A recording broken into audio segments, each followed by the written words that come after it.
Hello and welcome back to the podcast that is always up to speed with Formula One.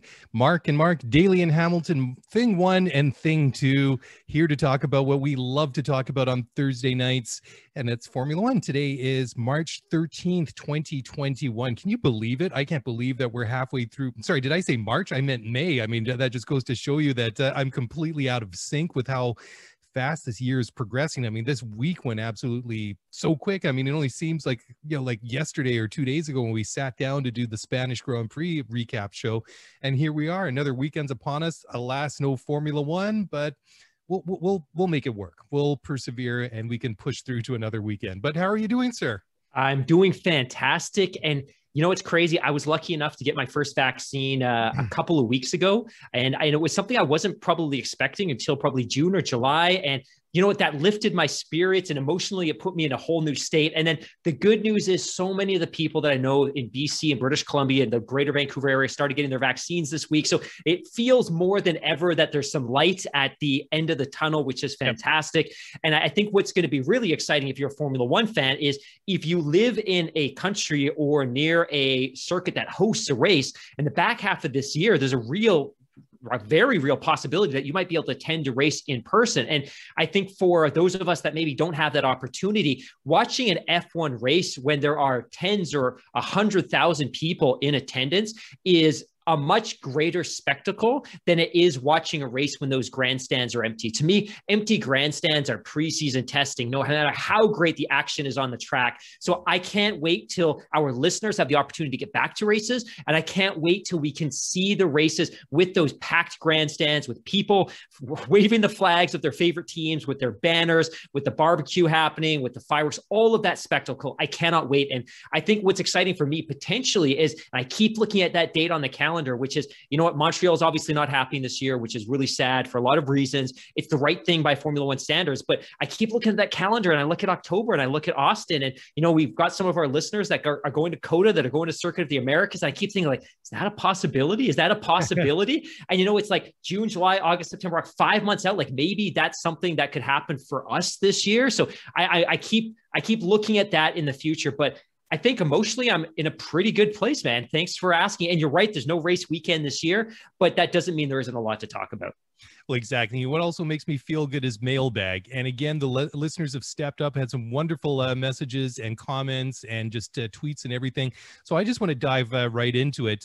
First emails from Ricardo Borges. I hope I'm pronouncing that. Checking in from Portugal. I have to admit that when I saw this, I did a double take because I saw Ricardo. I thought Ricciardo, if you kind of like, pronounce the long way, Daniel Ricciardo. So, I mean, still excited we got the email. It's just, I did a double take. I'm like, oh, okay, that would have been pretty epic if we had. You think way too highly of us that F1 drivers are emailing our Gmail account, but go on. Yeah, exactly. Anyways, Ricardo has a couple of things he weighed in. He weighed in on Mazepin, Monaco, but the one point that he raised, and I wanted to get your opinions on this, is regarding Yuki Tsunoda. So anyways, he has to say, where's the Japanese driver at this stage? After a very promising preseason, he is lacking to live up to expectation with struggles with the car, crash in Imola, DNF in Spain, and that episode with the pit box where some bad things were said. Did we put the bar too high, or is he letting the pressure get to him? That's a really good question. I think obviously he had an outstanding debut at Bahrain. And then the second race in Imola, that was pretty tricky. I mean, what with everybody having adventures off the track. I mean, even Lewis ended up in the gravel and somehow managed to keep his car mobile enough to pull himself out and rejoin the race. I mean, that was pretty amazing. But yeah, I think that Yuki has had some struggles the past couple of races, and I don't know. Maybe we have put the bar a little bit too high based on what we saw in the very first race of the season. But I'm interested to hear what you think about the young driver from Japan. I think it's a fantastic question. And I think the real challenge for him was his debut performance was so solid for him to finish in the points in his first contest. And realistically, it's a car that's capable of being in the points, but you don't necessarily expect a rookie pilot to bring kind of a back marker B team into the points in your first efforts. I'm not worried. I think that making that transition from Formula 2 and from Formula 2, because he finished third in the Formula 2 championship last year, is I think it's a monumental effort. And I think we've heard a lot of analysts in the past talk about the fact that it's not necessarily the straight line speed of the Formula One cars that are a struggle for drivers to adapt to, but rather it's the mechanical grip and the forces in the corner and learning the tires that proves to be the most challenging piece. And I think it's not something that you can develop a sense of in the simulator. It's not something that you can develop a sense of and improve by talking with your engineers and the mechanics and all those kind of pieces. Like, you literally just need to have as many reps in this car as possible to become familiar with the tires, to become familiar with how the rate of degradation works, to understand the mechanical grip, to understand how the car works and the chassis works in different conditions, all those kind of pieces. And at the end of the day, I think a rookie driver like Yuki he was put in a bad position because he entered the sport in a year when they shifted to 3 days of winter testing. He, as much as anyone, could have benefited from 4 days, 6 days, 8 days. Like, those additional days would have been monumentally important for his development, because going from Formula 2 to Formula 1 is a monumental step. No matter how talented you are, I'm not worried. I think ultimately he's not a disaster. He's got a points finish. The confidence is there. I'm also very happy with the fact that he's demonstrating that there's some alpha characteristics to his personality, which I don't think I expected to be there. I think some of his swear words and some of the lashing, I like to see that in the driver a little bit. He's frustrated. He's angry. He's emotional. Those are good things. I'm not worried. I'm not worried at all. And I think by the midpoint in the season, he'll be regularly contending to be back in the points. And again, you look at Lance Stroll's start in Formula One, and it's slightly different because he made the jump from Formula 3 to Formula 1. He skipped the Formula 2 step, but early on, his biggest struggles were learning the tires, learning the grip, learning the mechanical characteristics of grip and cornering these cars. I think he's going to be fine. I'm not super worried, but I think it's a great question. What about you? Yeah, I don't have very much to add to that. The one thing that you brought up, which I thought was really interesting, I was going to bring this up later in the show because I wanted to talk about Sergio Perez, who addressed this specifically, was just the lack of testing. And I was just thinking, well, who does this compressed testing schedule now affect the most? It affects the young rookie drivers coming into the sport, and also the drivers that are switching teams. So if you're staying put, you probably have less to worry about going from one year to another. So you have a young driver like Yuki, who's coming fresh into Formula One. He's got everything to learn, everything that it's new to him, basically. And he only has a couple of days to learn it all before you go to the first race. And I think that's another factor, like you so rightly pointed out. And that is, it really is becoming an issue. And we'll talk about what Sergio had to say a little bit later in the show. But... Hey, and one point on that, because you just triggered something in my mind that I think is pretty critical. One, a lot of the drivers and the teams weren't happy with 3 days of winter testing this year. And again, they all agreed to it. Like, they all agreed to 3 days of winter testing. And I think they ultimately realized that there's some real knock-on effects to that. But I think next winter, I will be very curious to see how much testing they get, especially as they're moving to that 2022 spec car, which is going to be fundamentally different than what they have this year. Because again, the 2021 cars are very, very similar to the 2020 cars. And to your point, and I'd never thought about this, those that really were impacted by the limited winter testing schedule were the rookies that weren't driving these cars last year, and the drivers that were in the Formula One championship, but were in a different car. So I think it'll be interesting to see if the teams are able to rally Formula One and the FIA and Liberty about expanding winter testing next year, because I think 3 days was too much. And again, for those of you that are listening, winter testing is usually a period. In the past, it's been as much as basically 2 weeks of testing and shakedown. So the teams, they go to a remote location, typically Barcelona or Bahrain or somewhere like that. And they basically have 2 weeks to run the cars and do shakedowns and do testing, help the drivers get familiar with the new chassis, with new tires, all that kind of stuff. But this year, as a cost-cutting measure, they only did 3 days of winter testing. So each driver only had 3 sessions in that car before they went off to the first race weekend. So if you're wondering what we're talking about, that just provides a little bit of background and context. You look at some of the drivers that we've said have been struggling so far out of the gate. Sergio Perez is one, Sebastian Vettel is one, totally. Sonoda is another one, Nikita Mazepin, Mick Schumacher to an extent. These are all new drivers in Formula One this year, or guys that have switched teams. So it's certainly had a big effect. Okay, next email comes from Richard LeBlanc. I think Richard is in Toronto, if I remember correctly. Anyways, this is a wonderful and massive email full of wonderfully thought out and written questions and comments. So we have three choices here because literally, Richard, just an FYI, this is basically a show outline. We could talk about this, all 3 points at length here. So I'm gonna let you choose, and then I'll read it out. So topic number 1 is what he calls ham goats. Number 2, yeah. Number 2 is the real ham, and number 3 is the real Bottas. I know you're a sucker for anything Valtteri Bottas. Anyways, which one will it be? Number 2. No. Number 1, the one that got the laughs out of me. Okay, the ham goat. Okay. Anyway, so Richard has to say, you addressed this tired debate last winter, and I've been stewing over it ever since. I agree that it is useless and academic to debate whether Lewis is the best driver on the grid, or the best driver of his generation, or the greatest of all time. He is objectively all of the latter. He is, under the application of the current rules, soundly beaten his opponents in the turbo hybrid era, save Nico Rosberg. There are certain records that remain to be broken in terms of consecutive poles, race wins, podiums, etc., that Lewis has not yet achieved. But these are footnotes in comparison to the achievement of 7 F1 championships.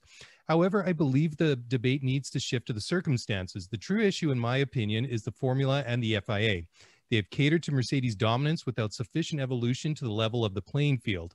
That life is not fair is a boring platitude. However, F1 fans have literally been forced to suffer through 8 years of Mercedes domination that has become stifling and tiresome. When Mercedes broke out in 2014 and the following seasons, the only race worth watching was the Rosberg/Hamilton duel that played out as both cars finished 20 or 30 seconds ahead of the field. I am no authority, but it seems to me that Bernie Ecclestone would have understood the damage this could have done to the sport and would have found a way to introduce changes to restore some balance given Mercedes' obvious advantage in building the novel power unit. We are 8 years on, and the teams are now only catching up, but no car in the grid can match Mercedes' pace. And, in fact, we do not even know what the true pace is, only that the engineers can turn up the engine to whatever level is necessary to catch and beat any pretenders. So, to reiterate, perhaps this debate should be shifted to whether the FIA has done the sport a disservice by allowing the patently unfair technical advantage to continue, unabated for so long. It's a long one, but to get the full points, I think you have to go through the entirety of Richard's thoughts and his comments. So, what do you think? You look like you're thinking very carefully in trying to come up with a response to that. Yeah, I'm processing, but also I don't know that we're necessarily deserving of that listener's articulate interpretation of the last 7 or 8 years of Formula One history. I think that is an incredibly well summarized and laid out.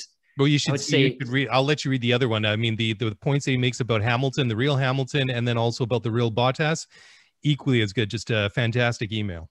Yeah, and I have some thoughts. So one, I don't disagree with really anything that he's spoken to, and I agree that the Mercedes dominance has been problematic for a lot of reasons. And I think for the listeners that are newer to the sport, and we know that there's so many of you out there, and we welcome you and we embrace you because the sport needs you.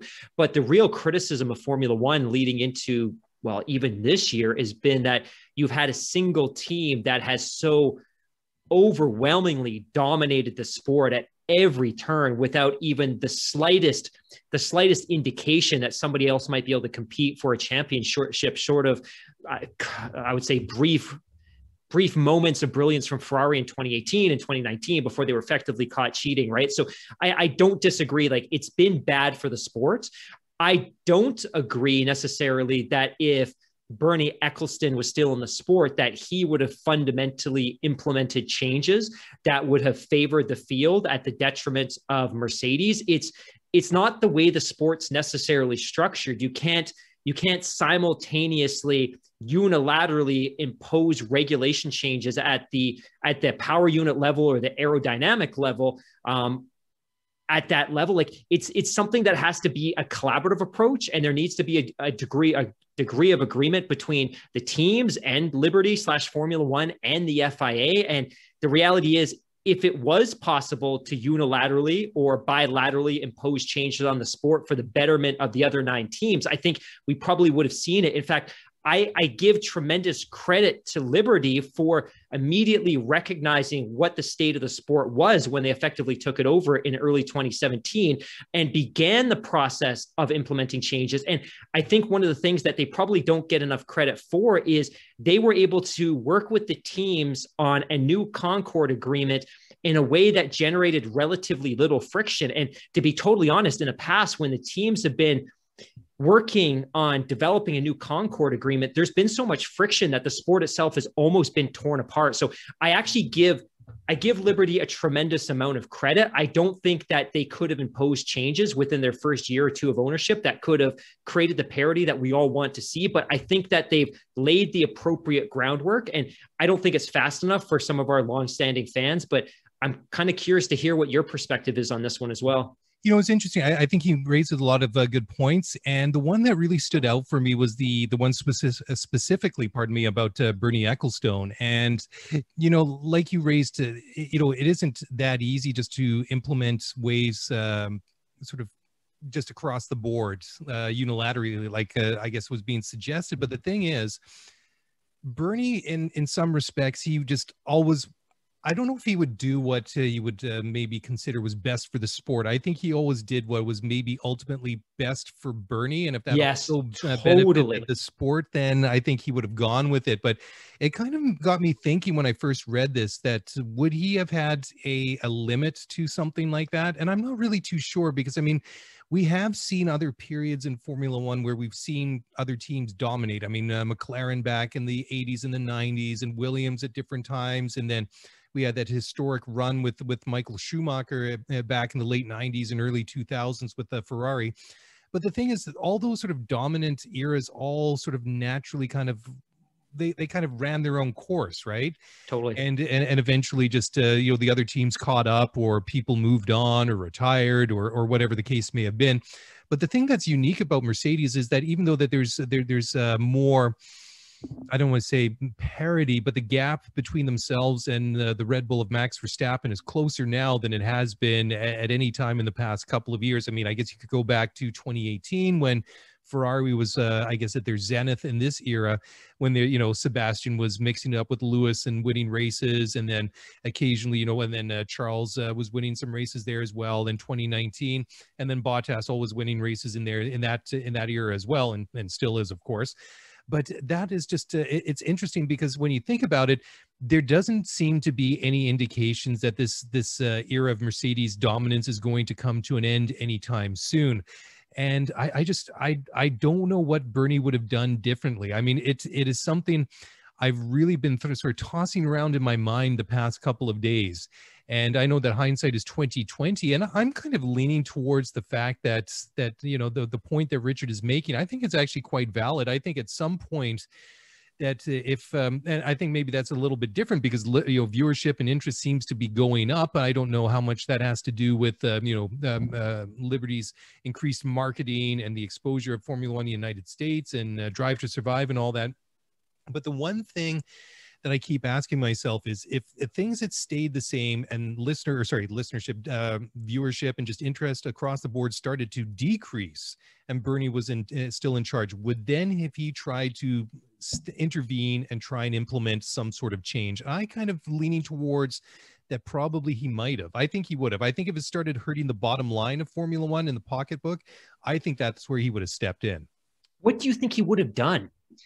Well, that's the thing. I mean, Bernie sometimes had a bit of a flair for the dramatic, and that's where I'm not sure. Like, would it have been something overt and something that he could have implemented from the sort of the management side that he was doing as the rights holder and all that?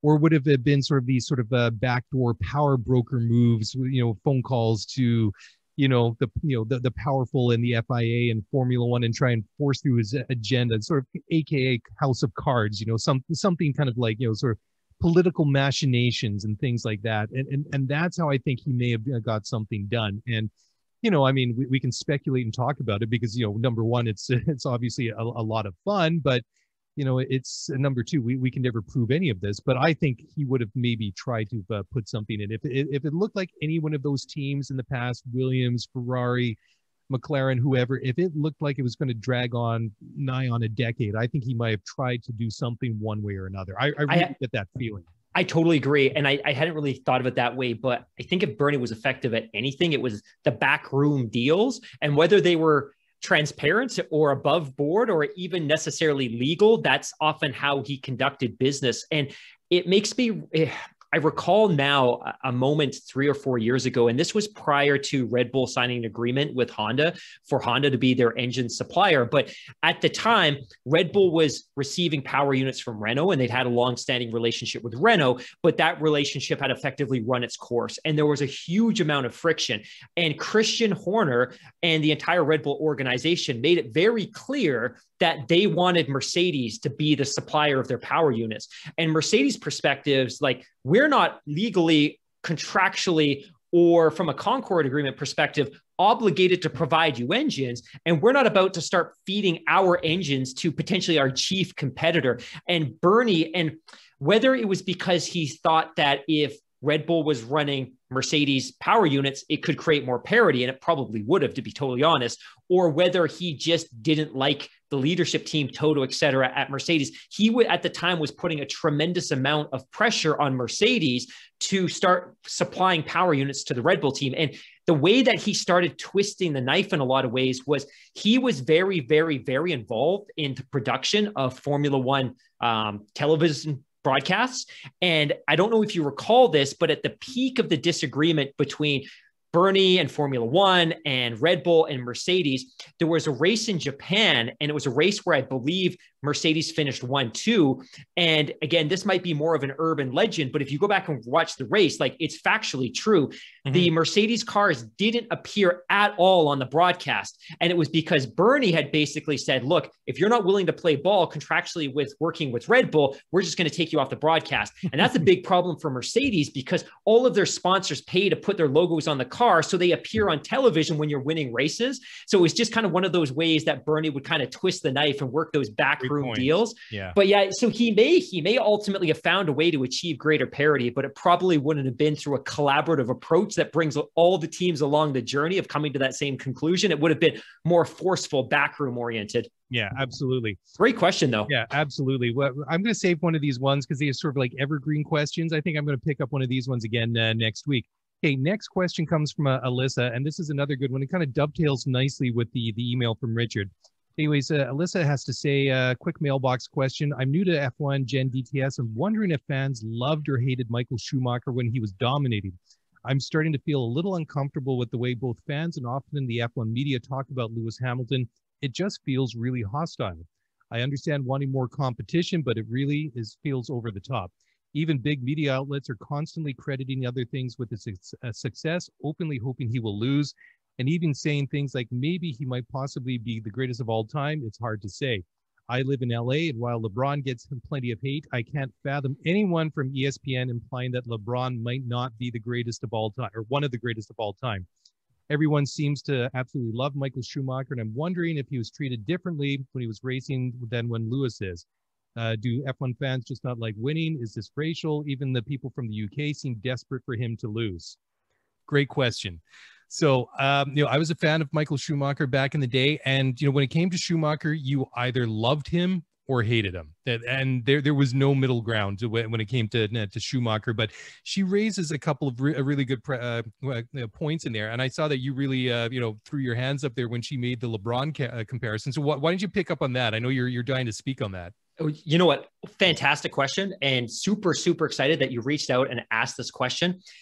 I think you're right. I think when Michael Schumacher was in the sport, he was dominant, but I don't think he was necessarily disliked for his dominance, but I think he was often disliked because of his racecraft. And he was an ultra, ultra, ultra aggressive driver. And so I don't think people disliked him because he was a German driver. I don't think they disliked him because he was winning championships. Now, the funny thing is, if you go back and talk to anyone back in the 90s and the early 2000s, like, oh, do you watch Formula One? Like, oh, I used to, but I stopped because Michael Schumacher always won. Well, that's BS. And you just didn't watch Formula One. Mm-hmm. Or you talk to people now like, oh, I was a big Michael Schumacher fan back in the day. Like, oh, what was your favorite race? Like, nah, I can't actually remember any races that he raced in. But I think you're right. Like, I think the disdain for for Michael Schumacher was very different. It was, again, not because he was a champion, not because he was German, not because he was white, not for any of those reasons, but simply because if you weren't a polarizing figure. Yeah, he was polarizing. And I think he was polarizing because of what he did on the track, not necessarily what he did off the track.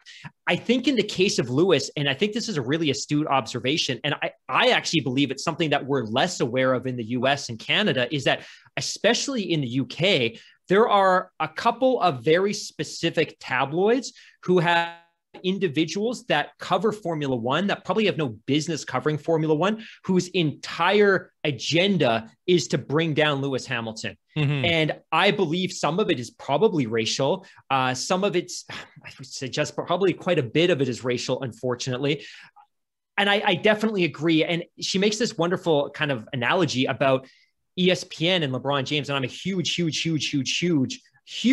fan of the NBA and LeBron James. And LeBron James is a very similar analog to Lewis Hamilton in the sense that he came into the NBA just a couple of years before Lewis Hamilton came into Formula One. Mm-hmm. He's very, very, very socially involved. He's very socially conscious, but he's also very, very, very self-aware. And it's interesting because in the US, LeBron James gets an awful lot of flack, despite the fact that as a human being, as a father, as a husband, he's never stepped a foot wrong. Likewise with Lewis, at the early part of his career, he was young. He made a couple of I would say misjudgments off the track, just in terms of personal behavior and things like that. But by and large, he's never really stepped a foot wrong, but I think he faces some of the same criticism that LeBron gets.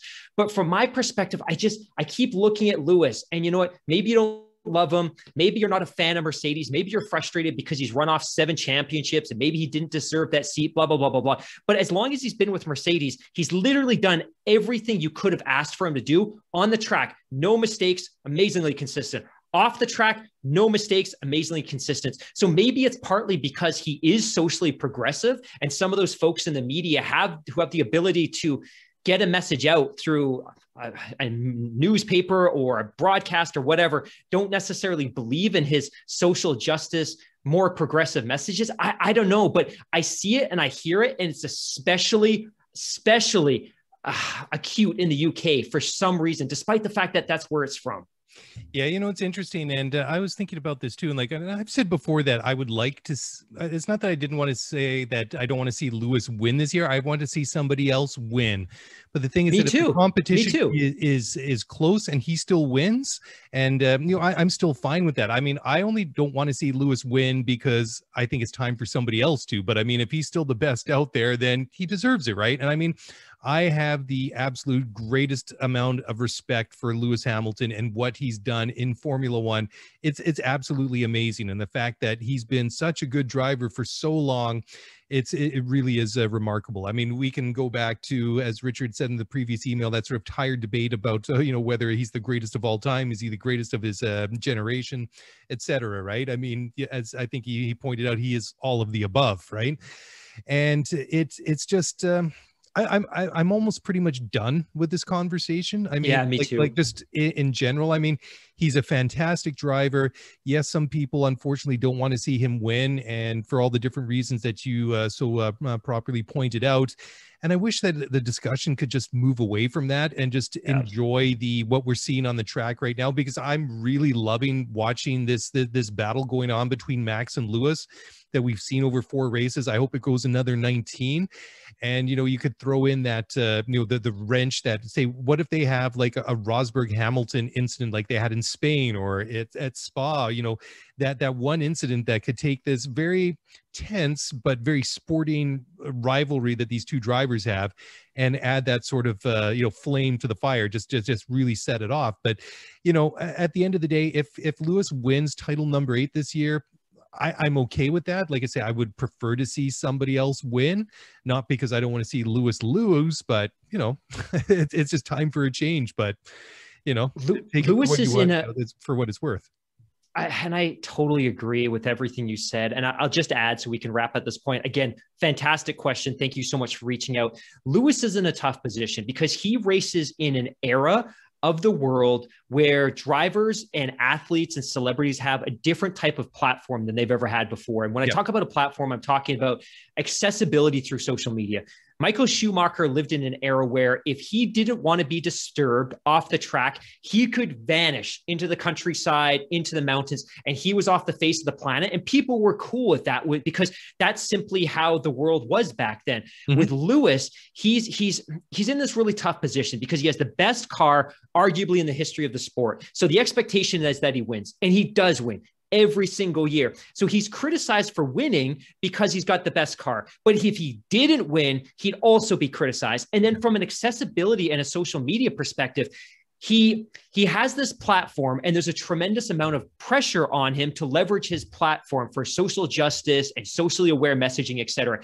And he does that. But if he didn't do that, he would also be criticized for not leveraging his celebrity and his status. So he's just in this really difficult position that I think a lot of modern athletes are, which is you've got this group of alleged sports fans that are like, hey, shut up and drive. Like, I think you guys probably remember this with LeBron years ago, which was shut up and dribble from this far right conservative commentator, right? Like they're in this challenging position where, you know what, if they did just focus on their craft and they stayed quiet on socially conscious and socially aware issues, they'd be criticized. And if they don't comment, they're criticized. He's just in this tough position, to be totally honest. Yeah, you're damned if you do and you're damned if you don't. Exactly. Anyways, guys, we're not worthy of these wonderful emails. I mean, we turned this into like half a show just from three emails. I mean, that's just how spoiled we are. Anyways, we're going to take a quick break. When we come back, Total Wolf is going to weigh in on what he thinks is the state of the I guess you could call it Red Bull rating Mercedes for brain power for their new engine program. We'll do that in just a moment, so don't go away. We'll be right back.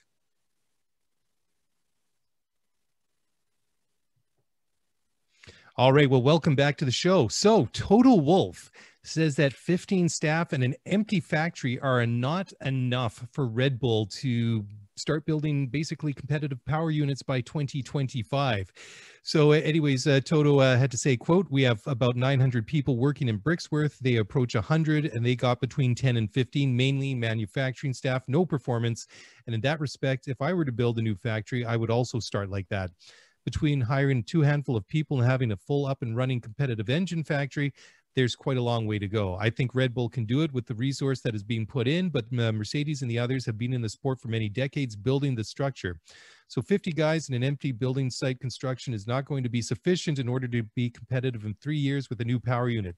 Having said that, we're taking them very seriously because they are a great team and have the finances to do so.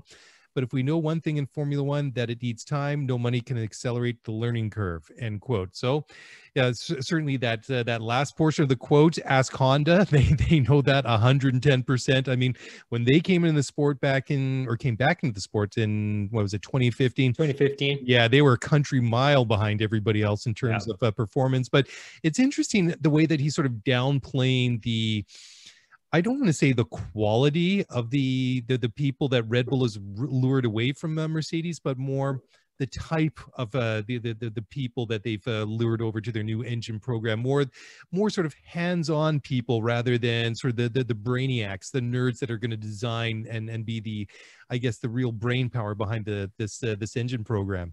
I almost feel a little bit ashamed because when we were discussing the story last week about the fact that, wow, 2 weeks ago, they'd recruited one person away. And oh my gosh, now they've recruited a dozen people and we're waving our hands in the air, freaking out like what's going on with the culture in Brixworth.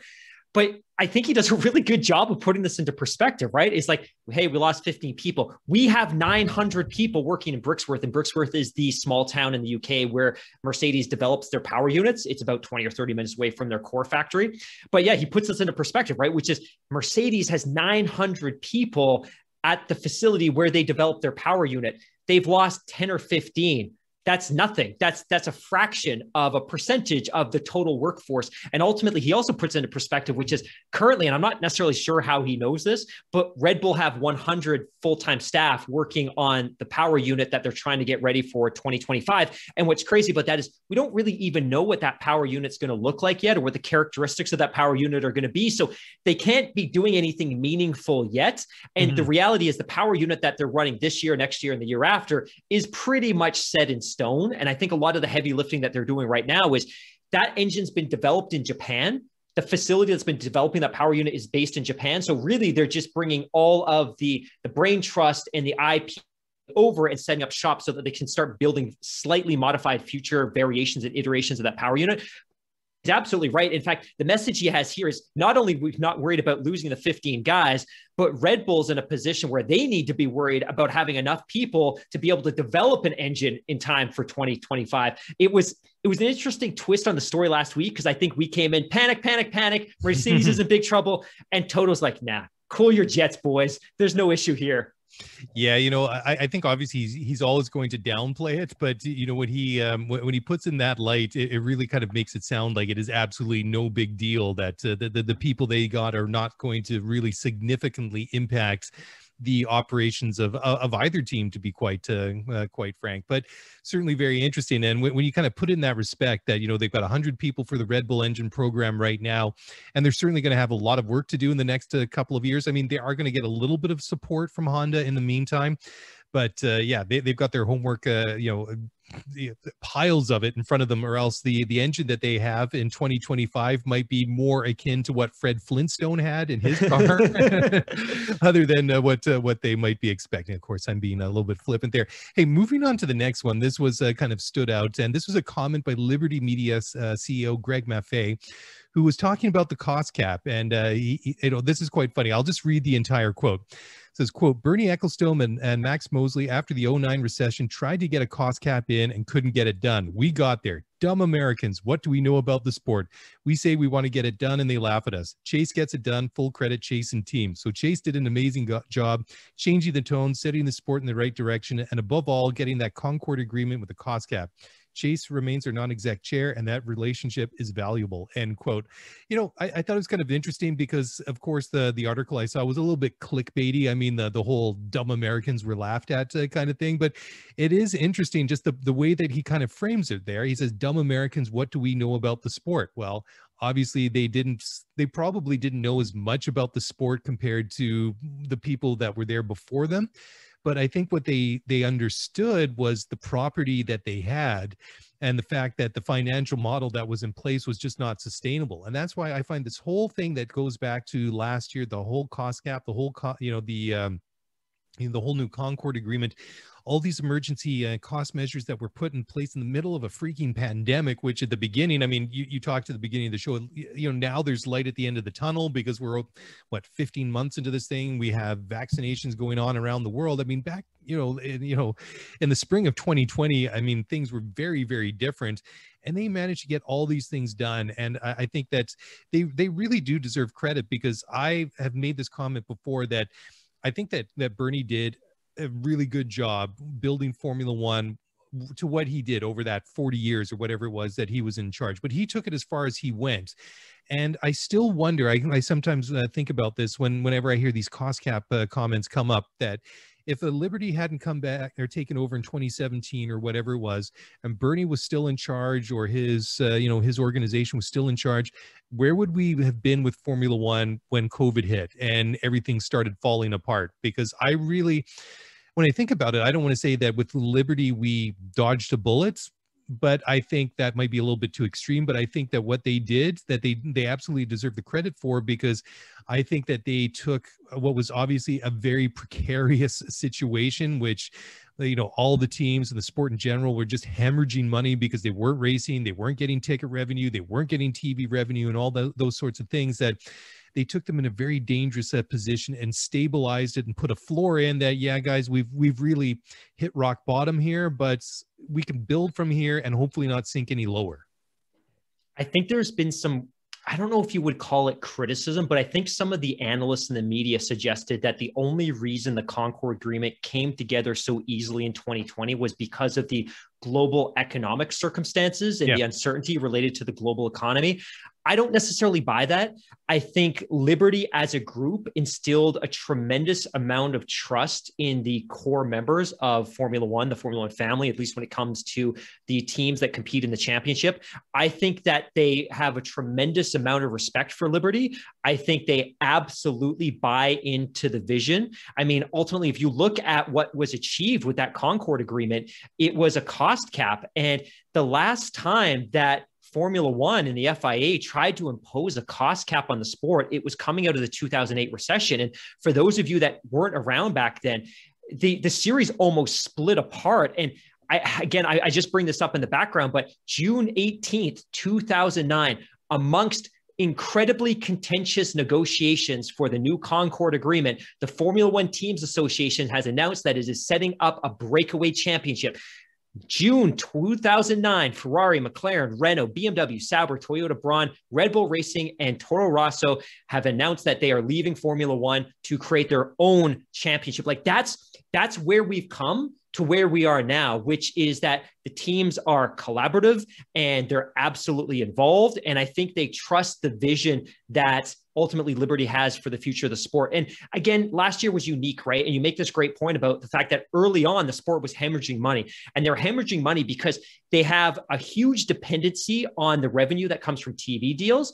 But if you're not racing, you don't get that cash. So last year, one of the reasons why Liberty was in the teams as well, right? Like it ultimately, like the calendar may have been condensed. It may have been really challenging from the teams from a logistical perspective, but it was in the interest of everyone involved to stage as many races as you could, even if there was nobody there, because the more races you were able to put on the calendar, the more TV revenue you were able to cash in. Mm-hmm. And I think we've seen recently as well, a lot of criticism from folks within the sport, like, hey, racing 23 races a year, 25 races a year, puts a lot of strain on the teams.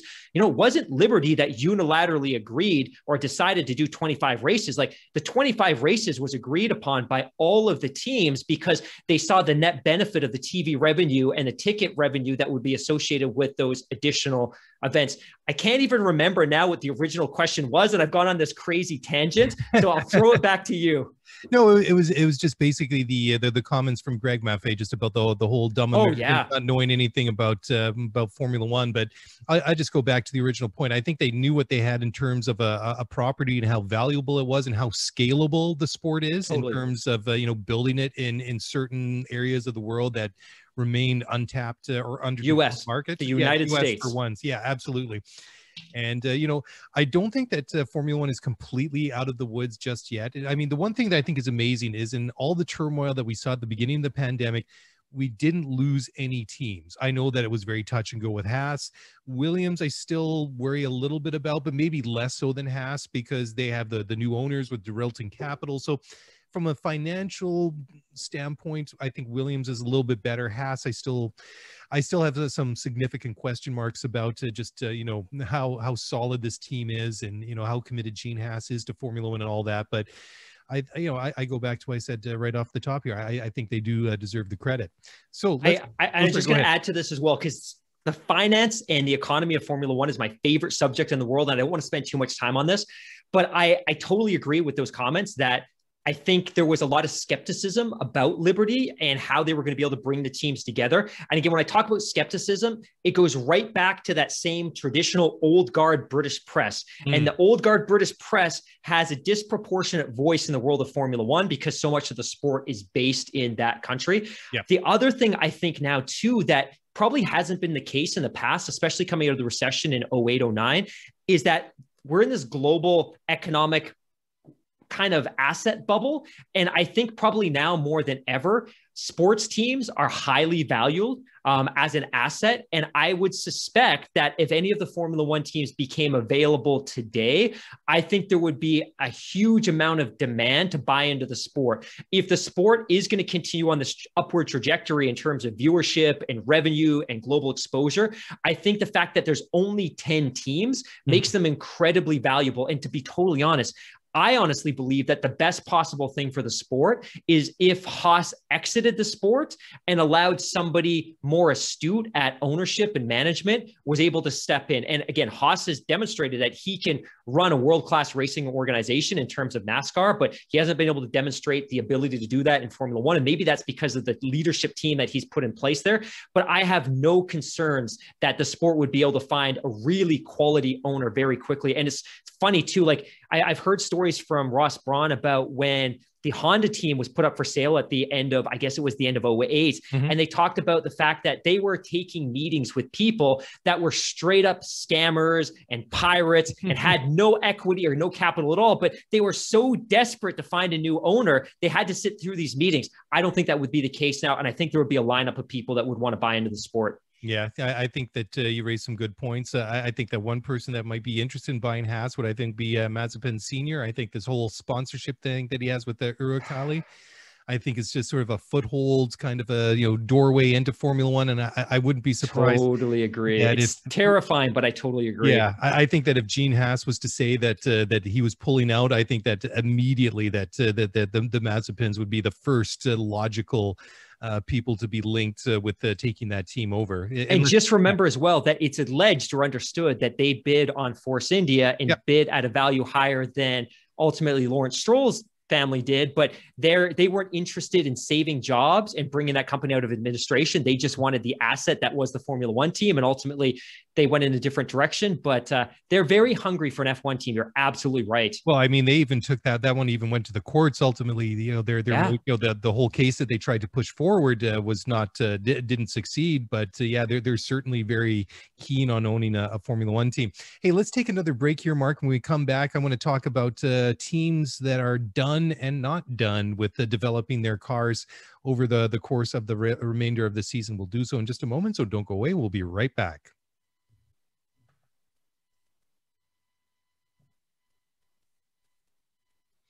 All right, well, welcome back to the show. So team number one that is not done yet, or not done quite yet, with upgrading their 2021 car is McLaren. So they said that they are, Andreas Seidel, team principal, says that they're still going to continue with the updates in an effort to stay ahead of Ferrari or beat them in the Constructors' Championship this year. And obviously, this is going to be a real trade-off because we've got this whole new era of Formula One coming next year with the brand new cars. So there's obviously, a big risk in, how much time and how much personnel and resources that they commit to this current car in, and pull away from next year's car. But I think that's interesting because, when you sort of, you put that up against the other team that's basically come out and said that they're not going to focus anymore on this year. It's the McLaren's number one rival, and that's Ferrari. So McLaren says that they're going to throw more resources in to beat Ferrari, and Ferrari's like, meh, we're about 90 to 95% focused on next year's car. It's not like they're going to completely throw the towel in on the year. But Lawrence Mikes, who's the sporting director for Ferrari Formula One, says that they're really focused on the development of next year's car, and they're not going to compromise that approach in any aspect just to try and stay ahead of McLaren this year. So I guess McLaren is seeing that opportunity to get ahead of Ferrari in the constructors and the associated financial reward. But I think it's really interesting that these two contrasting stances that both of these teams who are direct rivals with one another are taking. Ferrari obviously taking more of a long-term and midterm view, and McLaren focusing a little bit heavier on the short term, but also with an eye on the future as well. I think with McLaren, there's also an economic necessity to being successful this season and finishing ahead of Ferrari. And ultimately, the amount of money that is paid to you from the championship is driven, at least in part, by how you finish in the Constructors' Championship. And if you finish third, you're going to get a greater payout than if you finish fourth. And the challenge for McLaren, and we've discussed this at length over the last 5 or 6 months, is there's not been economic uncertainty, but there's certainly been economic stresses and pressures placed on that team from a road car division perspective. They've had to lay off people. They've had to sell the McLaren Technology Center with a leaseback agreement. They've had to do some things to free up capital. So I think for them, securing capital this year from the championship is important. But likewise, the better they finish in the championship, the easier it is for their sales team to go and drum up sponsorship agreements for this team. And I think from a McLaren perspective, also, or from a Ferrari perspective, you know what, the difference of 5 to 10 to 15 million dollars this year is almost negligible for that team. Their sponsorships are secured. They're a highly profitable, lucrative organization. I think for them, they can afford to have more of a long-term outlook. And ultimately, this year, if we finish fourth, great. If we finish third, great. But ultimately, we want to put our resources towards building a car that could compete for a championship next year. Whereas McLaren, like, hey, we need the cash infusion that's going to come with finishing third in the championship this year, which is also going to enable us to chase some bigger sponsorship. So I think the priorities are very different for those two teams. Yeah. And with Ferrari, it's completely in line with what they've been saying probably for the last 18 months, that they don't really expect to be in the position to compete for a championship until 2022, 2023, somewhere in that window. So they're sticking with that vision, and they're not deviating from that in public anyways. But it's interesting too, because as you were talking there, I just brought up a picture of the MCL 34, this year's McLaren, and when you look at, there's a number of really big name sponsors on there. There's Gulf, there's Coca-Cola, there's Dell, there's MSNBC, just to name a couple right off the top. But the one thing that really strikes me when I look at that car is that there's still a lot of empty space that you could slap a nice couple big logos on there. So if you're McLaren and you're thinking you want to sell some real estate to potential sponsors, you've got a lot of space on your car that you could do it. So being in that in that sort of mindset and getting a better position in the championship, and maybe getting more screen time, because you got a bit more competitive time, that absolutely makes it a lot easier to pitch from their sales and marketing people to potential sponsors. And we alluded to this on Twitter over the last couple of days. It looks like McLaren has some sort of announcement coming this Sunday, and that they briefed some members of the media who also teased that there's something coming on Sunday, but they couldn't speak to it. It's understood it's some sort of sponsorship agreement or arrangement. So we'll have to see how that plays out. And of course, we'll retweet whatever happens on Sunday. But yeah, it's interesting that it kind of ties into that narrative. Dude, I don't know. If I knew, I would share it on the air. Come on, don't be so humble. I mean, we were gonna wait till Sunday to announce the big. Okay, I'm just kidding. It's not us. It's not our us, logo is going to appear on the wing of the McLaren for the rest of the season. Yeah, if only, right? But yeah, no, that'd be really cool. So I mean, that's one thing that I've been looking out for. I mean, the one thing that some of these marketing types in Formula One do is tease very well. I mean, the Aston Martin people did a phenomenal job over the winter. Unfortunately, the car just did not live up to the hype thus far, but certainly, I mean, they did a great job. McLaren also teasing as well. So anyways, let's move on to the next one, sticking with Ferrari. And Matteo Binotto believes that the team's performance at the Spanish Grand Prix last weekend proves that they have overcome what he called race day weaknesses seen earlier this season. So is he basically saying that they're back? I feel like I want to say that Binotto is saying that Ferrari's back, but he's kind of not really overtly saying it. He's just saying, well, okay, we're proves we're no longer having the same weaknesses as before. So it's kind of not an admission, right? Yeah, we'll see. It's early, and I think we have reason to be excited about how Ferrari's performed so far. I mean, they've scored points finish, I think, and let me just check here. Yeah, week one, a 6th and an 8th, and then a 4th and a 5th, and a 6th and 11th, and then a 4th and a 7th. I think their performance so far is probably exceeding the expectations of most analysts. I think you and I talked when we did our preview show that they could be a bit of a sleeper, a dark horse, and I think they're probably slotting in exactly where we expected them to be. I think the challenge with Ferrari last year was there was a whole bunch of different issues, right? They had drag issues, they had performance issues, and then ultimately they had driver issues, they had team chemistry issues, and they've solved a lot of those issues. The power unit seems to be in a better state. The drag issues seem to be reduced. There's no chemistry issues. And then the other challenge that they had last year as well is they had some reliability issues. They had strategy issues. They had pit issues. Everything kind of fell apart. And it just seems to be a more cohesive organization this year. And that's helped drive 60 points in the championship after 4 races. Yeah, I think that they should be pretty pleased with where they are right now. I mean, obviously it's not at the front of the pack leading the way and leading the championships, but I think that after the disastrous 2/3 of 2020, I mean, they really didn't turn it around and look even remotely competitive until the last several races of the year. And it was just discouraging, because at one point they were almost on pace with comparably with the Williams compared to where they should be, right? And they've turned it around slowly but surely. And like you say, I mean, one of the big things is that the chemistry between the two drivers is completely it's much improved. And I think that Sainz, I don't want to say that maybe he's the most underrated driver of the year so far, but I think maybe he gets in that conversation. I think that maybe sort of a sleeper, maybe somebody we expected to take a little bit longer to feel more comfortable at a new team and a new car, because I mean, we've seen everybody else that's with a new team this year struggle to a certain extent. But for Sainz, that learning curve doesn't seem to have been as steep for, say, Perez or some of the rookies, or for Sebastian Vettel. I mean, Vettel obviously is dealing with car issues as well. But Sainz to me seems to have struggled less in adapting to a new team than say, or even like Perez or Ricciardo, for example. That's a really great observation, and probably something that we haven't given him enough credit for, right? Which is he made the transition like a lot of drivers did in the offseason from one team to another. So he had to learn a new factory, a new culture, a new chassis, and a new power unit. Maybe I think one of the things that's benefited him is that this isn't the first time he's made a move from one car to another car, from one power unit to another power unit. So he's done that before, but you're right.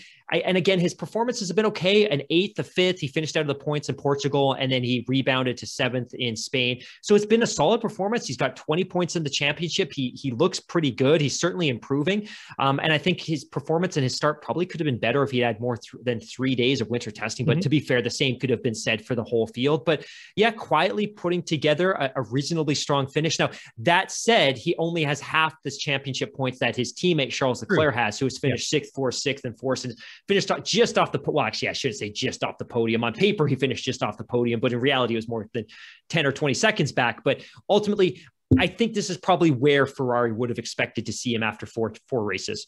Yeah, I mean, if you look at the Drivers' Championship, he's currently 8th, 20 points, 4 points behind Danny Ricciardo, which you would think would be the next driver that he'd really be competing with.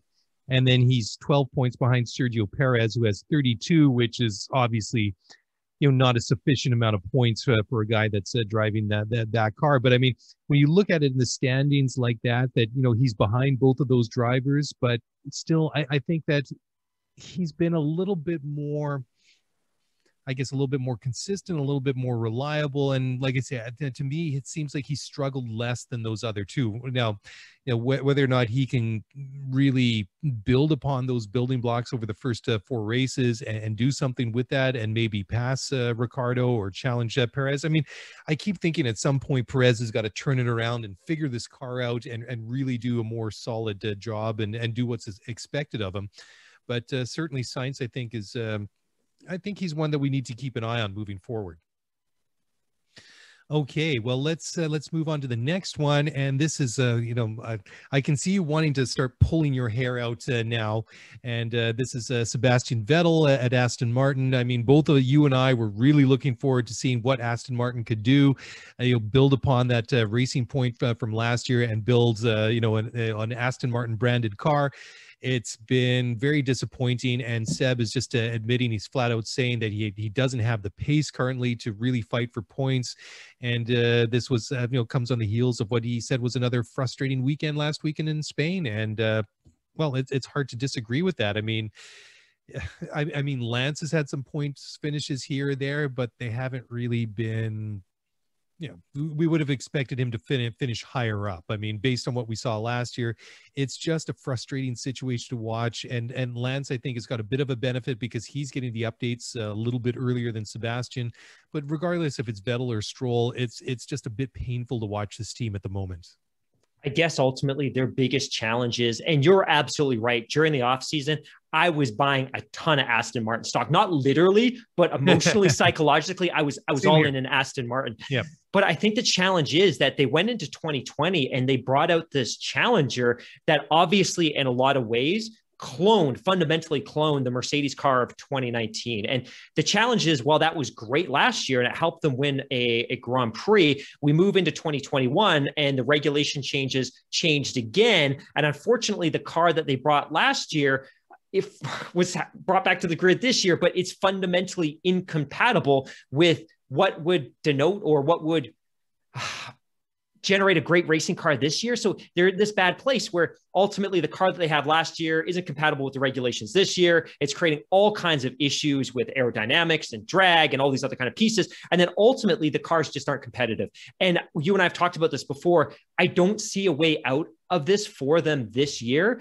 given the limits that they have on resources and whether they even want to invest a lot of energy in this car, or whether they want to focus on 2022. And it's funny too, because they're not bad enough that you could talk about them in the context of the NBA being a lottery team. Like in the NBA, you're either a top 4, a top 8 seed, and you're competing for a championship, or you're a lottery team. And if you're either of those, you get a lot of exposure. But if you're that team that's kind of 16 to 24, you're kind of in this no man's land. And Aston Martin's kind of there right now, where they're not so bad that they're laughably broken at the bottom of the championship, but they're not even in a position where they can reliably compete for points. And I think it's unfortunate because, one, the cars look incredible on the track, but there's no reason to show them on the broadcast. So ultimately they don't. I'm frustrated with the situation. And I think what I'm struggling to understand from Vettel's comments here is he saying he doesn't have pace because of the car, or because he's not necessarily bringing that pace? But ultimately, while Lance is outperforming him, he's not that much ahead of him, at least in the last couple of Grand Prix. And, Vettel out-qualified him a couple of races ago. So I think fundamentally it's the car. I think he's becoming more familiar with the package, but maybe that doesn't matter if the car is just not that great. Yeah, and you raise a really good point too when you say like how much are they really investing and how much are they committed to developing this car? Are they really focusing now on 2022 when it really is going to be an Aston Martin in its own right rather than a rebranded and rebadged Racing Point? Totally. And I think now more than ever, last year was not a fluke, but a bit of an anomaly. They caught lightning in a bottle. They cloned the car from 2019. That was very successful. It led to some great success last year, and they would have finished third in the championship if not for the 15 points that were, I shouldn't say stolen, but taken from them because of the brake duct situation. And then because of the way that the championship played out this year, the fact that they basically had to roll back last year's cars, there were regulation changes, and suddenly the car that was successful for them last year can't be successful based on the regulations that are imposed in 2021. So, bad timing. My expectations for them this year, and call it naive, call it wishful thinking, call it whatever you will, but at minimum, I expected them to be in the same position where they left off last year. And totally. Fighting with the Ferraris, fighting with the McLarens. And actually, I was hoping that perhaps that gap to the Red Bulls and the Mercedes was lessened a little bit, but this whole setback that they've been dealt with the aero rules for this year has really impacted them in a big way. And yeah, it's disappointing. I was really hoping to, I'm going to cheer for Lance regardless, because, he's a Canadian guy. So we're always going to cheer for the home team, right? Cheer for the hometown guy. But it is a frustrating one to see. Anyways, Mark, let's take a little bit of a quick break here. And when we come back, Gunther Steiner has had some stuff to say about Toto Wolff, and we'll talk about that in just a moment. So don't go away. We'll be right back.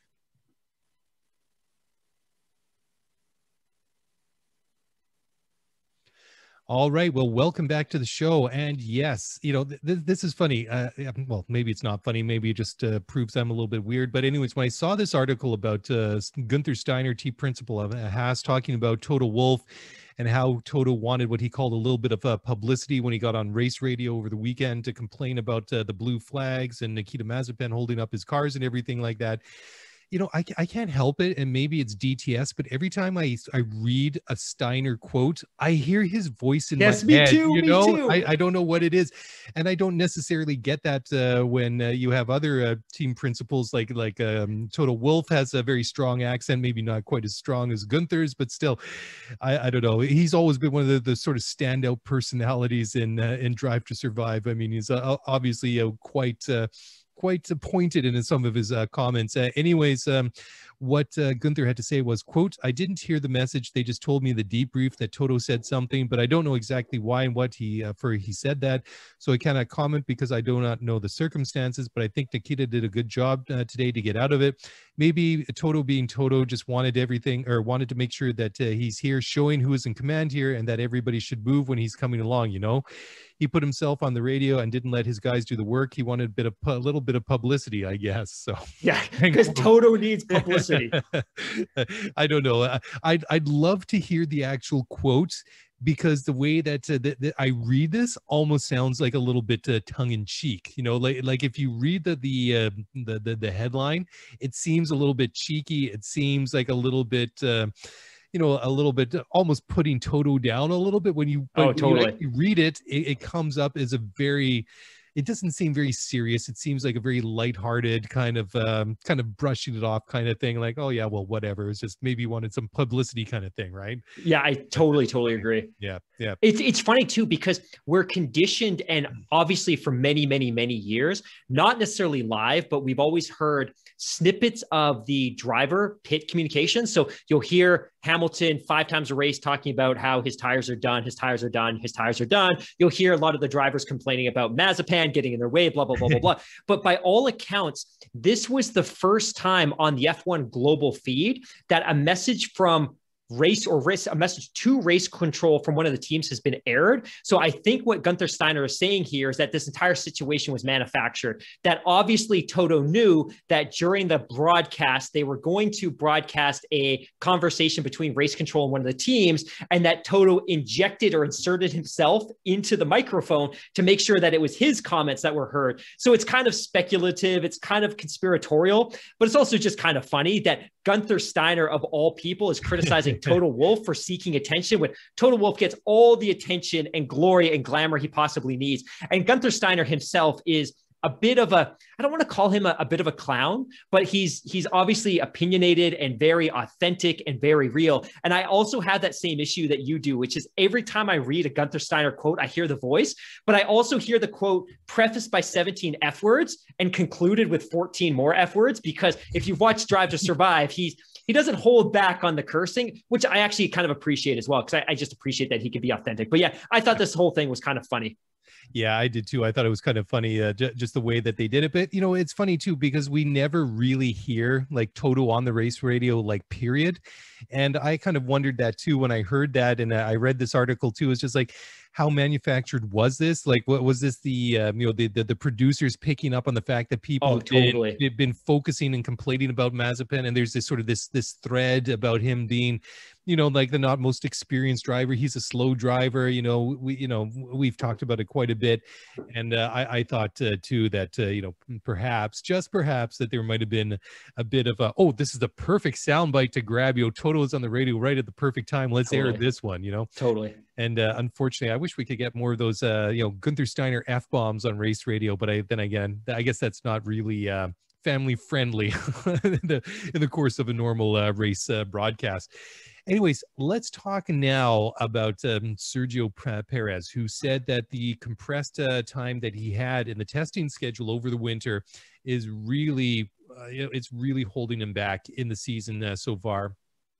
And he said he feels, and I feel that this is a bit of an understatement. He said it feels like it's taking him too long to get up to speed in the Red Bull this year. And I totally agree. I mean, I don't think that there is any doubt that this switch to Red Bull, the fact that he had limited time, just like everybody else, has really hurt him more. And like I said in the beginning of the show when we were talking about it, that it kind of makes me wonder that if they stick with this, compressed testing schedule, whether that will maybe influence, I guess is the word that I'm looking for, drivers and moves that they're making rather than just jumping from one team to another. I mean, drivers will change all the time, but maybe I'm wondering if drivers will start to think, maybe take a second guess on whether they're doing the right thing, knowing that I'm in a good spot right now, but if I switch, I'm only going to have 3 days to test a car over the winter or whatever it might be.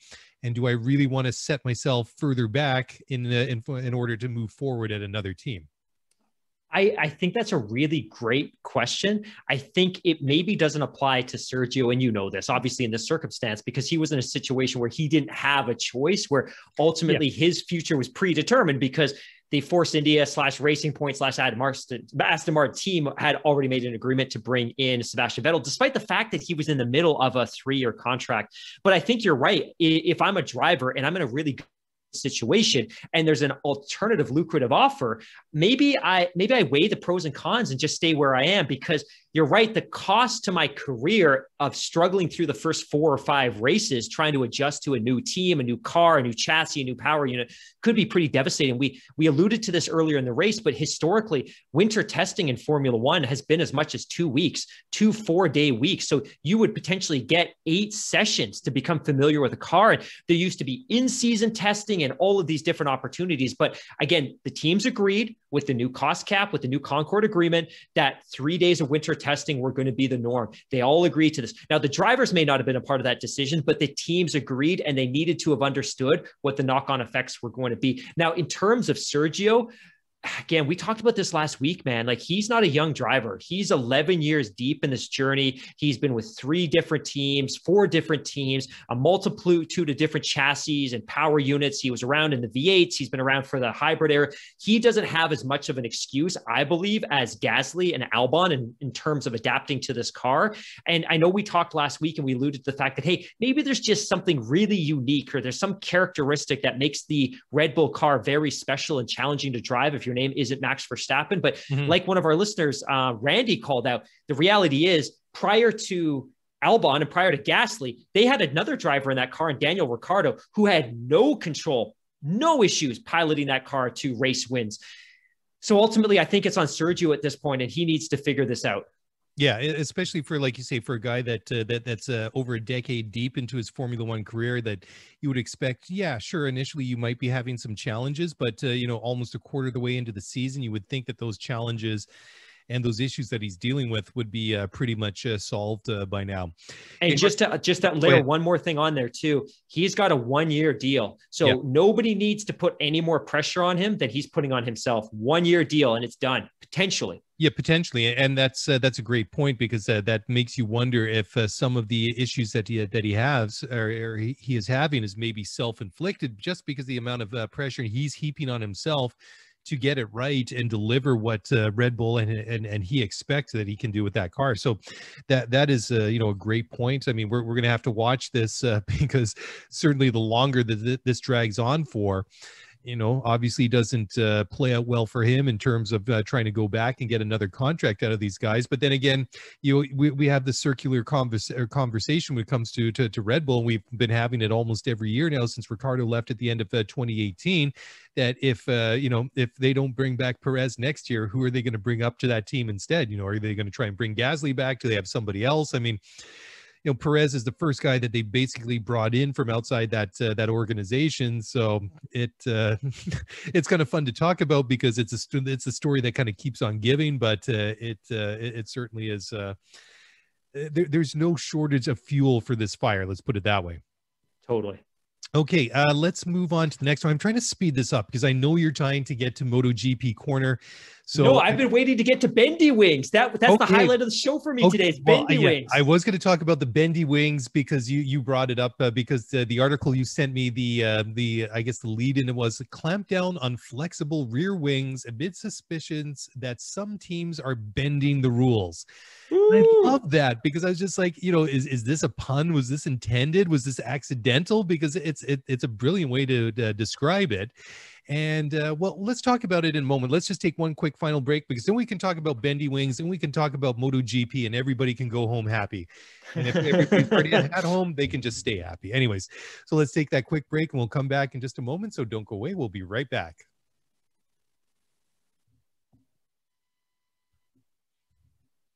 All right, welcome back to the show. And Bendy Wings, I'm not going to steal any of it. Mark, go for it. This is a great topic. And for those of you that aren't super interested in the technical side of Formula One, bear with me, because I'm going to try to make this a little bit fun.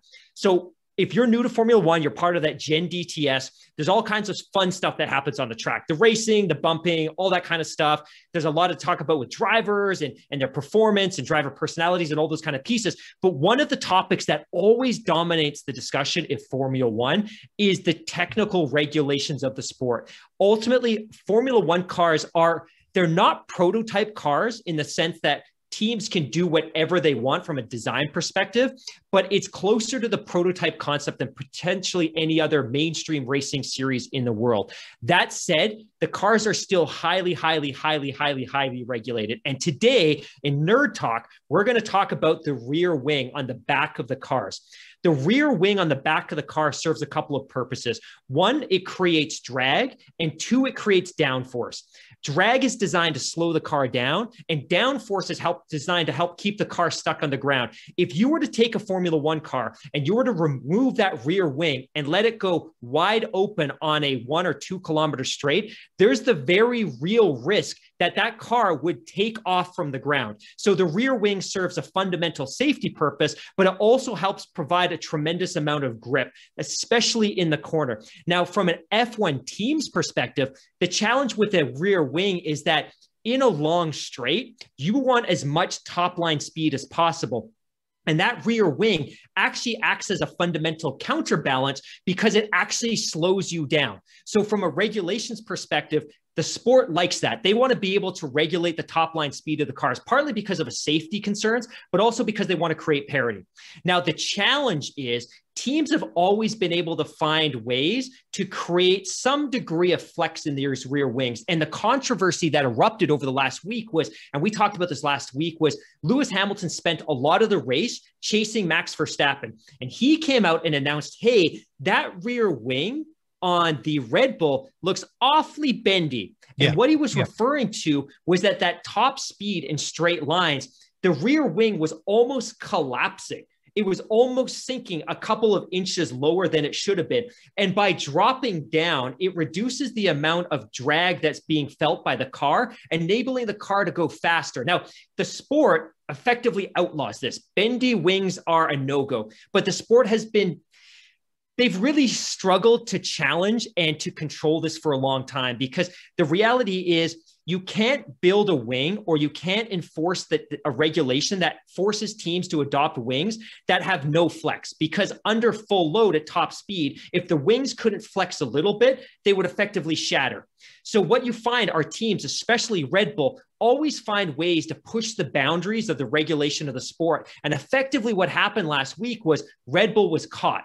So there's some tolerances allowed when it comes to the flex in the wings, but it looks like Red Bull had ultimately been able to find a way to apply greater flex to the wing at top speed, which reduced drag, which allows the cars to go faster. Now, none of this may make sense to you, but I'm going to post a video on our Twitter that I encourage you to check out. But ultimately, the crux of the story is Lewis is following Max. He sees the wing bending more than it probably should, which allows the car to go faster, which I think is super, super, super interesting. Now, I'm actually a big fan of the teams pushing the boundaries. Mm-hmm. Again, there's a difference between straight up cheating, which is what Ferrari did in 2019. There's a straight up difference between what Renault did way back in the mid 2000s with Crashgate. There's a big difference between what McLaren was potentially trying to do with Ferrari, with stealing plans and things like that in the late 2000s.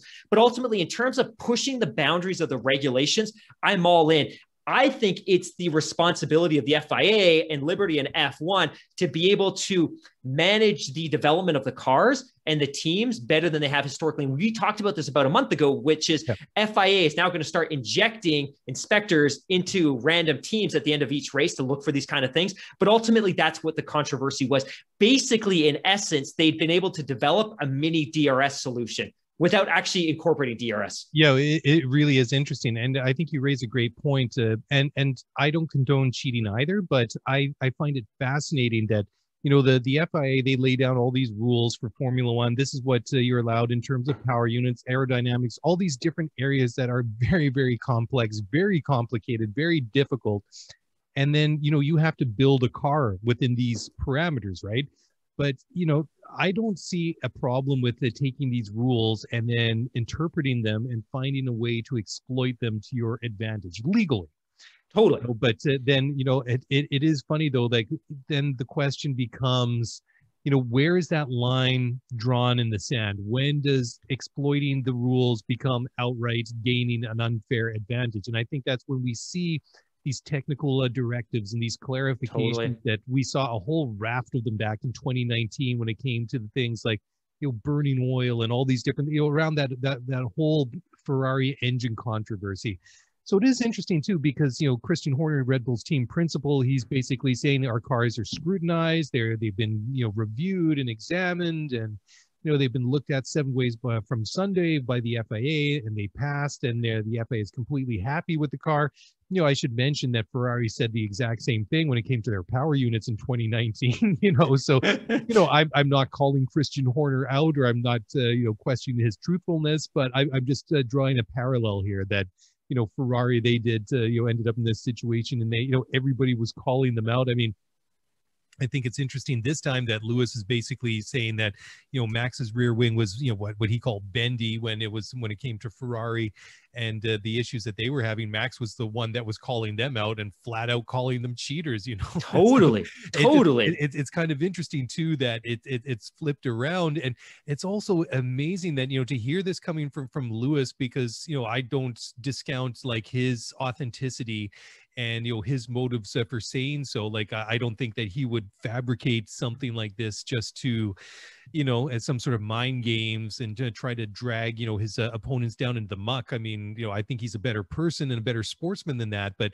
the whole situation is fascinating because it's Lewis now following a rival. I mean, a couple of years ago it just would have been so counterintuitive. You wouldn't expect it to come from somebody like that. But it's kind of funny too. It's just like, well, when I saw that comment and Lewis commenting about the bendy wings, I'm like, well, who spent more time behind Max Verstappen's car over the, not just this season, but previous seasons, is Valtteri Bottas, the other Mercedes driver.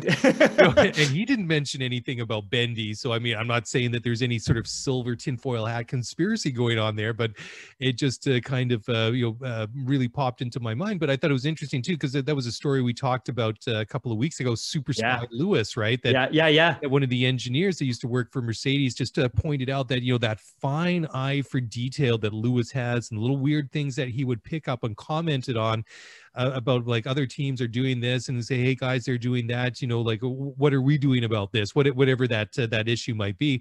And I think that this this whole bendy wing thing about the Red Bull, I think that's just another example of Lewis being Lewis and just having he's very astute and very good at picking up and observing details. It's shocking that he was able to identify this, because I don't think we can truly appreciate how little these drivers can see when they're in the car. Not only are you slumped down in the car, you're wearing a visor, which is covered in dirt and debris and bugs. You're trying to look through a halo, and your car has fundamentally no suspension in terms of comfort. There's no cushioning in your seat. So you're vibrating along the racetrack, yet he was able to identify that the car in front of him under full load had a rear wing that was slumping as much as an inch, maybe more. It's remarkable. And then, and again, I'll post it on Twitter. If you look at the video, it's totally there. It's clear as day that when under full load, under full suspension load, that wing sinks. And then when it breaks and the suspension load is released, the wing raises again. It's absolutely crazy. And again, the benefit to Red Bull here is that if your wing is bendy and it slumps, it reduces drag, which enables you to go faster. And just to comment on this as well, Hamilton believes that that bendy wing was giving them an advantage of as much as 0.3 of a second per lap, which may not be a lot, but that's a second every 3 laps. Like, it adds up very, very quickly, but absolutely remarkable that Lewis was able to spot that. Yeah, absolutely. I don't have anything to add to that because, like I said, I wanted to speed this along. I'm giving you 10 minutes now to go nuts on MotoGP Corner because you've been so patient about it. I know you're just bursting to bring us all up to speed on that. So I actually had a couple people reach out and they wanted to. Time's up. I'm sorry. The show's over. I guess you're out of hard drive space. Yeah, that's right. That's it. That's it. Out of hard drive space. So if I'd known I had 10 minutes, I probably would have planned a little bit more. But I had some really, really great questions and some folks that actually reached out to me via DM and things like that. And they're just like, hey, if we're going to have to listen to this MotoGP thing, can you at least provide a little bit more context to the sport and the championship? So I'm going to try and do that a little bit today. I think the best way to talk about MotoGP is in the Formula One context. MotoGP is kind of like Formula One, but with motorcycles instead of open wheel racing cars. The structure of the championship is very similar.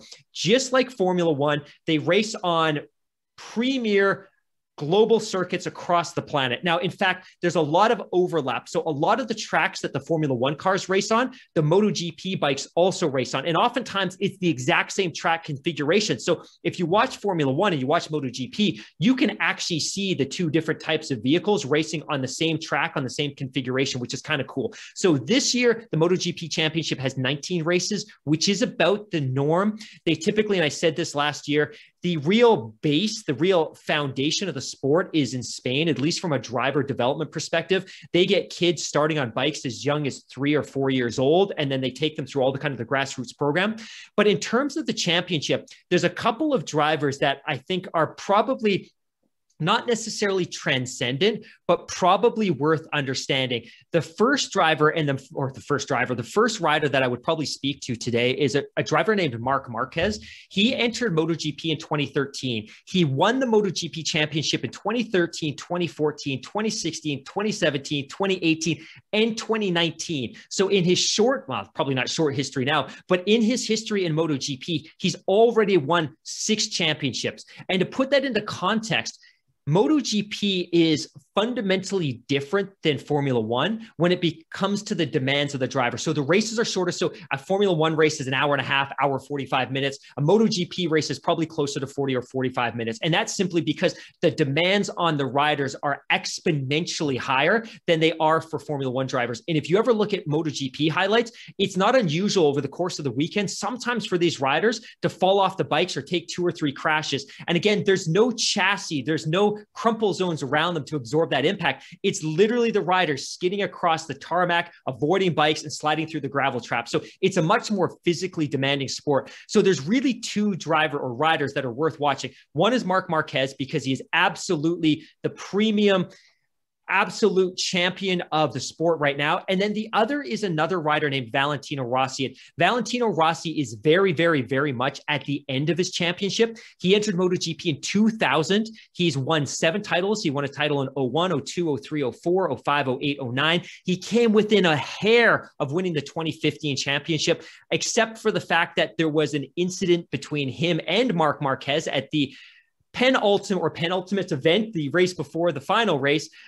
He's also worth watching, but at this point, his career is really, really winding down. But in terms of talent within the sport, the 2 big names are Marc Marquez. He's historically raced with Honda, and also Valentino Rossi, who's historically been associated with the Yamaha teams. Valentino Rossi is an incredible personality, incredibly charismatic. And just as we talk about Lewis being transcended in the context of Formula One, Valentino has been transcendent to this sport in ways that I don't think it could ever have imagined a rider could have been. And I would encourage you, Google Valentino Rossi, take a look at his career, take a look at some of his racing wins on YouTube. He's very, very colorful. He's got a flamboyant personality. He's accessible, he's fun, he's jovial, very, very cool. And then finally, from a team perspective, historically, the championship has been dominated by teams like Yamaha and Honda.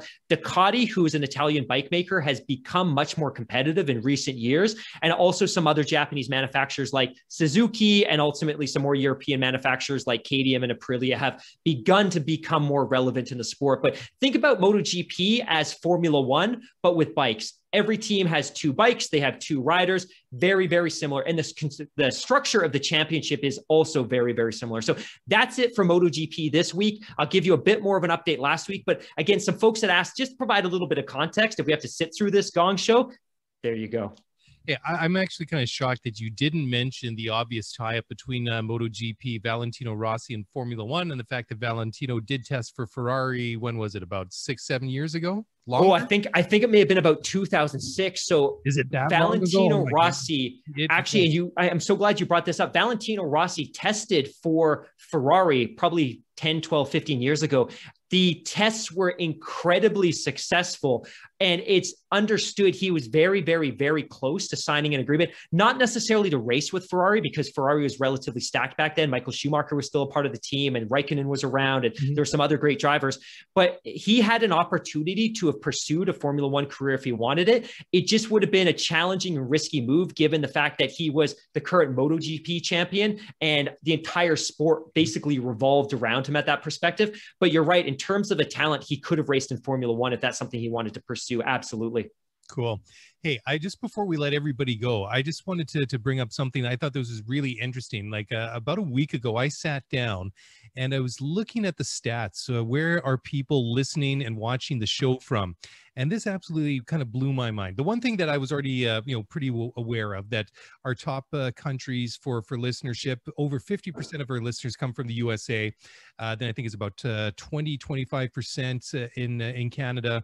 No, actually, I think it's less than that. I think it's about 15% in Canada. Wow. UK, Australia, New Zealand, and then a nice broad range of like everywhere else. I mean, there's very strong downloads and listeners all over Europe. But, the one thing that absolutely was kind of interesting is I tried to boil down, and I literally spent minutes out of my life dedicated I was, but I just went to sort the stats. So you want to know the number one location where we get the most listenership from is? I want to know. I don't know, but I'm super eager to know now that you've got that data. Well, it's New York City. New York City is the hot spot. All of the majority of our listeners, or the biggest percentage of our listeners, are in New York City, and I think that's kind of cool. I wish we had the rights to sign off the show with Frank Sinatra's "New York, New York," and I'm not going to torment everybody by my own pathetic rendition of that classic song. But excuse me, regardless. Wherever you are, wherever you're listening or watching from, we appreciate it. And, I've got a million reasons why I want to visit the Big Apple. This is just one of those, I would say it's the deciding thing, but certainly it's one of the things that when I get the chance to, and hopefully it's going to be sooner rather than later, that it just makes that trip to New York a little bit more enjoyable. I appreciate the 30 seconds you spent mining that data. That was fantastic. And while you're asking me questions, and I know we've got to sign off here because we're clicking in at hour number 4, but I found a really interesting post on Reddit, and I apologize, I don't have the original poster's name, but somebody on Reddit had actually gone and done a really cool analysis of the inventory and pricing of all of the merchandise on the F1 team stores to get a sense of like how many items, what's the average price, et cetera, et cetera. Now, you and I know, and if you don't know as a listener, F1 merchandise is notoriously expensive. It's basically atrociously expensive. I think it's basically, you think, take whatever you think the item is that you want. You've come out of a price what you think it's worth, double it, and then add some horrendous cost on top of it to ship it. Totally. Oh my God. And then customs and duty when it gets to North America, because it's typically Chinese made shipping out of Europe. So we get hammered with customs. So an $80 t-shirt typically becomes $220. If you're going to buy F1 merch, it's cheaper to buy tickets to a race and buy it at the track than it is to order it online. So here's a question for you. So they did this fantastic analysis. So from the average price perspective, the average price of all the merchandise on the team stores, which team do you think has the most expensive merchandise? Ferrari. Ferrari is third cheapest at $69 US. Wow. So I'm going to run you through this because this is shocking. The cheapest is Red Bull at $63, followed by Mercedes at $68. Again, pretty shocking given the fact that Mercedes is one of the most dominant teams and probably has a ton of demand for merch, followed by Ferrari at $69, McLaren at $69, Alpine at $91, so pretty expensive. AlphaTauri, $93 on average to buy AlphaTauri merchandise. Aston Martin at $113, which you and I both know because that was the first thing we checked out, and then we closed the website disappointingly. Just as fast as I opened it. Williams has the most expensive merchandise in the sport. The average ticket price for a piece of Williams merch on the website is $120 US. Wow. On that note, oh my gosh. Yeah. On that note, well, I mean, I don't have my wallet, my Visa here anyways, but certainly I will not be perusing the Williams team store anytime soon based on that shocking report. But interesting that somebody put that all together. And on that note, I think that's about everything that we got. Thank you all very much for downloading and listening to the show.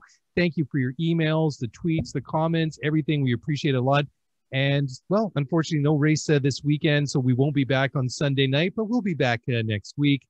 And again, if you guys want to, instead of mailbag, if you want to record a short voice message for inclusion in the mailbag, we'll play off some of those.